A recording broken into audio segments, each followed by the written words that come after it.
Maswerteng hapon po mga ka-STL. Narito na po ang resulta ng STL Batangas para sa araw na to, second draw. April 22, 2025. Araw ng Martes. Naway ang mga natayan niyo pong mga numero kanina ay manalo nawa ngayong hapong ito, 4:30 PM. Kaya kunin niyo na po ang inyong mga tickets. Narito na po ang resulta. Ang mga numerong nanalo sa STL Batangas ngayong hapong ito, April 22, 2025, 4:30 PM. Second draw result, 10 at 35 in exact order. Sa lahat po ng tumaya kanina sa STL Batangas para second draw ng 10 at 35, congrats po sa inyo, panalo po kayo.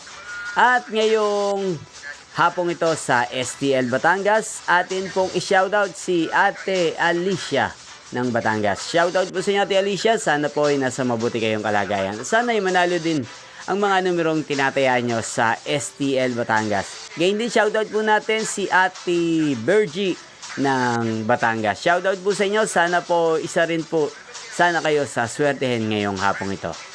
Inyo pong napanood ang resulta ng STL Batangas sa channel na to, Roderick Hernandez TV. Magkita-kita pong muli tayo mamayang alas 8:30 ng gabi para po sa third draw result ng STL Batangas.